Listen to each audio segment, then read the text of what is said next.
అమాసకు మాయమైతం పున్నంకు కనిపిస్తామంటే ఇనే రోజులు పోయినాయి.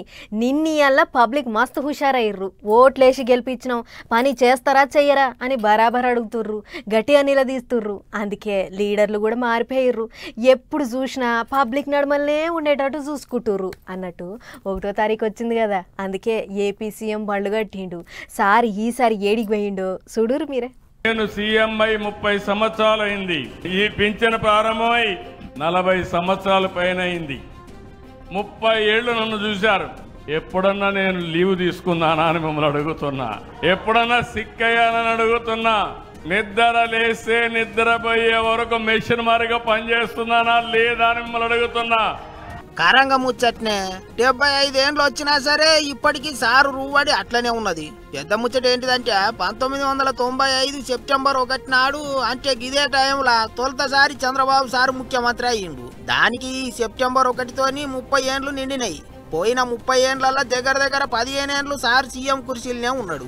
ఇప్పుడు ఇంకో 3 ఏండ్లు కూడా ఆయననే ముఖ్యమంత్రి. ఇక చంద్రబాబు సారు తొలతసారి సీఎం అయ్యి 30 ఏండ్లు నిండినాయి కాబట్టి సైకిల్ పార్టీ వాళ్ళు మస్తు ఖుషి అయ్యిండ్రు. ఇంటర్నెట్ లో తీరొక తీరులో కామెంట్లు రాసిండ్రు. ఇక అది అట్లుంటే ఎప్పట్లెక్కనే ఈసారి పైలికి పింఛన్లు పంచిపెట్టనికే అన్నమయ్య జిల్లా రాజంపేట మండలానికి పోయిండు ముఖ్యమంత్రి. పింఛన్లు పంచిపెట్టినాక అందరికి పైసలు వస్తున్నాయా లేదా అని అడిగి తెలుసుకున్నాడు. అట్లనే బోయినపల్లి దోబి ఘాటుకు పోయిండు. రజకులతోని మాట్లాడిండు. ఆపతి సాపతి అడిగి తెలుసుకొని వాళ్ళ తిప్పల వాపే ఎగురం చేసిండు. అటెనక నడిచిన మీటింగుల ప్యాన్ పార్టీ వాళ్ళను గట్టిగానే ఆరుసుకున్నాడు. మొన్నన్నారు సిద్ధం సిద్ధం అని ఎగిరిపడ్డారు. సూటిగా అడుగుతున్నా, అసెంబ్లీకి సిద్ధమా? 11 మంది ఉన్నారు. అసెంబ్లీకి రండి. ఎవరిది విధ్వంసమో, ఎవరిది అభివృద్ధో, ఎవరికి సంక్షేమ కార్యక్రమాలు చేసే సత్తా ఉందో చర్చించడానికి నేను సిద్ధంగా ఉన్నా. గదా అన్నట్టు రేపు వచ్చే వానకాలం అసెంబ్లీ మీటింగులకు మాజీ సీఎం రావాలి అన్నట్టు మాట్లాడిండు సారు.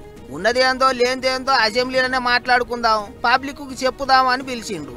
అన్నట్టు సెప్టెంబర్ 18 నుంచి ఏపీలో అసెంబ్లీ మీటింగులు చాలా అవుతాయి అంటున్నారు. మరిగా అక్కడెట్లా పంచాయతీ నడుస్తుందో చూడాలి.